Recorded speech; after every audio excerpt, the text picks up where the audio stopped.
नमस्कार, स्वागत है आपका इंडिया न्यूज 53 में। आपके साथ मैं हूं फिरदौस। नजर डालते आज गतिविधियों पर।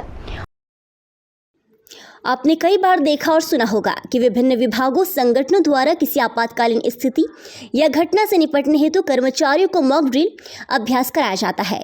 लेकिन बुरहानपुर में होने वाले प्रदेश स्तरीय पत्रकारों के महासम्मेलन के पूर्व यह पत्रकारों का अनोखा अभ्यास मॉक ड्रिल कराया गया, जिसमें मीडिया में 2024 की पत्रकारों को बारीकी से जानकारी देते हुए उनके कार्य विभाजन की। बता दें कि सशक्त पत्रकार समिति, यूनाइटेड प्रेस ऑर्गेनाइजेशन और राष्ट्रीय पत्रकार मोर्चा के संयुक्त तत्वाधान में 10 मार्च 2024 को ऐतिहासिक शहर बुरहानपुर में पहली बार पद्म भूषण पंडित माखनलाल चतुर्वेदी जी पत्रकारिता सम्मान समारोह का प्रदेश स्तरीय पत्रकारों का महासम्मेलन आयोजित होने जा रहा है, जिसको लेकर 3 आयोजनकर्ता संगठनों के पत्रकारों की कार्य विभाजन की बैठक परमानंद गोविंद जीवाला ऑडिटोरियम में संपन्न हुई, जिसमें कार्यक्रम से संबंधित कार्य करने वाले पत्रकारों की समितियां बनाई गई, जिसमें 3 संगठनों के 200 पत्रकारों को उनके दायित्व सौंपे गए।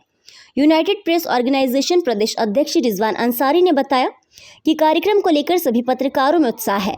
हम नहीं चाहते कि आयोजन में हमसे कोई चूक या कमी हो, जिसे देखते हुए हमारे द्वारा पत्रकारों की समितियों का गठन कर उनको जिम्मेदारियां सौंपी गई। वही सशक्त पत्रकार समिति प्रदेश अध्यक्ष उमेश जंगाले ने बताया कि भारत देश का ये पहला ऐसा अनूठा आयोजन होने जा रहा है, जिसमें पत्रकारों का 10 क्विंटल की पुष्पमाला से सम्मान होगा, जिसको लेकर हमारे द्वारा आज पत्रकारों को कार्यक्रम का अभ्यास मॉक ड्रिल कराकर उनको जिम्मेदारियां सौंपी गई। श्री जंगाले ने बताया कि आयोजन को लेकर पत्रकारों का ये अभ्यास मॉक ड्रिल भी शायद पहली बार हुई हो। इसके पहले किसी आयोजन की मॉक ड्रिल देखने में नहीं आई। दरअसल मॉक ड्रिल कराने के पीछे का मूल उद्देश्य यही है कि कार्यक्रम में किसी प्रकार की अव्यवस्था नहीं हो और पत्रकारों को दिए गए दायित्व का निर्वाह निष्ठापूर्ण तरीके से वो कर सके। पत्रकारों को कार्यक्रम के दौरान कुछ समझना या बताना नहीं पड़े। राष्ट्रीय पत्रकार मोर्चा के प्रदेश महासचिव तफज्जुल हुसैन मुलायमवाला ने कहा कि आयोजन में प्रदेश से 2000 मेहमान पत्रकार शिरकत करने वाले हैं। हम उनकी मेहमान नवाजी में कोई कसर नहीं छोड़ेंगे, जिसको लेकर आज पत्रकारों की अभ्यासशाला और बैठक ली गई। इस दौरान 200 से अधिक पत्रकार मौजूद रहे। देखिए, 10 मार्च को पत्रकारों का बुरहानपुर में महासम्मेलन होने जा रहा है, जिसको लेकर आज एक अभ्यासशाला पत्रकारों की रखवाई थी। इस अभ्यासशाला में इसको मॉक ड्रिल भी हम लोग बोल सकते हैं। ये बुरहानपुर में पहली बार ऐसी मॉक ड्रिल, आप लोगों ने कई बार सुना होगा कि बचाव कार्य के लिए मॉक ड्रिल करवाई जाती है, लेकिन ये पत्रकारों की आज पहली बार मॉक ड्रिल हुई है, जिसमें पत्रकारों को प्रैक्टिस करवाई गई है। कार्यक्रम को लेकर एक अभ्यास करवाया गया कि कार्यक्रम में कोई कमी नहीं आए, कोई खामी नहीं हो और कोई अव्यवस्था ना हो। उस को ध्यान में रखते हुए, उस भव्य कार्यक्रम को ध्यान में रखते हुए आज मॉक ड्रिल करवाई गई है। और ये ज़िले की पहली ऐसी मॉक ड्रिल थी जो पत्रकारों की मॉक ड्रिल हुई है आज। उसमें पत्रकारों को हमने बारीकियाँ बताई है, कार्यक्रम से संबंधित जानकारी दी है और सब आज यहाँ पर एक डेमो करके बताया है। जो 10 मार्च को कार्यक्रम होने वाला है, इसमें 1000 पत्रकार आने वाले, लगभग बहुत सारे बड़े सीनियर पत्रकार भी आने वाले हैं। 10 मार्च को हमारे कार्यक्रम है, आज उसी को लेकर ये बैठक भी की गई थी और ये अभ्यासशाला भी हमारे द्वारा करवाई गई। मैं उमेश जंगाले, सशक्त पत्रकार समिति प्रदेश अध्यक्ष। बहादुरपुर रोड निजी पाइप फैक्ट्री संचालक पर किसानों ने लगाया रास्ते की जमीन पर अतिक्रमण करने का आरोप। तहसीलदार ने राजस्व अमले के साथ पहुंचकर की नफ्ती।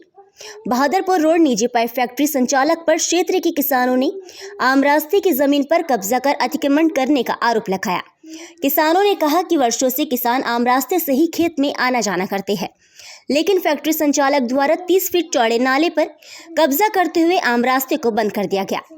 फैक्ट्री संचालक द्वारा यहां पर बाउंड्री वॉल का निर्माण किया जा रहा है, जिसका विरोध करते हुए किसानों ने प्रशासन से शिकायत कर राजस्व अमले विभाग से नफ्ती की मांग की थी।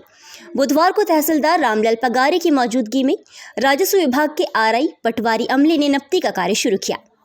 तहसीलदार ने कहा कि नफ्ती होने के बाद आगे की कार्रवाई की जाएगी। यहाँ पर ग्राम मोहम्मदपुरा के जो टेक्सटाइल कंपनी के पास के जो किसान है, कृषक है, उनके द्वारा रास्ता रोके जाने के संबंध में शिकायत की गई थी। तो टेक्सटाइल कंपनी जो भूमि स्वामी है, उसकी जमीन खसरा नंबर 94 और जो भी लगाया नंबर है, उनका सीमांकन किया जा रहा है। सीमांकन के बाद ही स्थिति स्पष्ट की जाएगी। सर, वास्तविक क्या लग रहा है? वास्तविक स्थिति अब सीमांकन के बाद ही क्लियर होगी। सीमांकन के लिए टीम कार्य कर रही है। 3 से 4 बजे स्थिति क्लियर हो जाएगी। सर, क्या नाला कितने फीट का है? क्या सरकार ने उसका भी सीमांकन कर रहे हैं। दोनों का सीमांकन कर देंगे, निजी भूमि स्वामी का भी सीमांकन कर देंगे और नाले का भी सीमांकन कर देंगे। जिला पंचायत कार्यालय में हुआ स्व सहायता समूह की महिलाओं का सम्मेलन। समूहों की महिलाओं को लखपति बनाने का लक्ष्य। बुरहानपुर जिला पंचायत कार्यालय में बुधवार को स्व सहायता समूहों की महिलाओं का सम्मेलन आयोजित किया गया। राष्ट्रीय ग्रामीण आजीविका मिशन द्वारा आयोजित कार्यक्रम में जिले भर के समूहों की महिलाएं शामिल हुई। महिलाओं को प्रधानमंत्री नरेंद्र मोदी का वर्चुअल कार्यक्रम भी दिखाया गया। प्रधानमंत्री ने कहा कि सरकार का लक्ष्य समूहों की महिलाओं को लखपति महिला बनाने का है। हमारी सरकार महिलाओं को रोजगार और आत्मनिर्भर बनाने के लिए काम कर रही है। लोकसभा चुनाव को लेकर नए मतदाताओं का नाम जोड़ने के लिए कलेक्टर कार्यालय में लगा विशेष शिविर। बुरहानपुर के कलेक्टर कार्यालय में जिला प्रशासन द्वारा लोकसभा चुनाव से पहले नए मतदाताओं का नाम मतदाता सूची में जोड़ने के लिए विशेष कैंप का आयोजन किया गया। सुबह 11 बजे से शुरू हुए शिविर में नए मतदाताओं ने पहुंचकर आवेदन जमा किए। साथ ही नाम संशोधन और नाम हटाने की प्रक्रिया के लिए भी आवेदन शिविर में पहुंचे। मतदाताओं का नाम जोड़ने के लिए ऑनलाइन कंप्यूटर के माध्यम से नाम दर्ज किया गया। इंदिरा कॉलोनी ऑडिटोरियम में हुआ शासकीय आयुर्वेदिक कॉलेज के विद्यार्थियों का सम्मेलन। बुरहानपुर के शासकीय शिवनाथ शास्त्री आयुर्वेदिक महाविद्यालय के विद्यार्थियों का बुधवार को इंदिरा कॉलोनी ऑडिटोरियम में सम्मेलन आयोजित किया गया। विद्यार्थियों द्वारा सांस्कृतिक कार्यक्रम, भाषण सहित अन्य प्रतियोगिता में भाग लेकर अपनी प्रस्तुति दी गई। आयुर्वेदिक कॉलेज के प्राचार्य, प्रोफेसर सहित अन्य स्टाफ के लोगों ने कार्यक्रम की रूपरेखा की जानकारी दी, जिसमें शहर के जनप्रतिनिधियों के साथ अधिकारी भी शामिल हुए।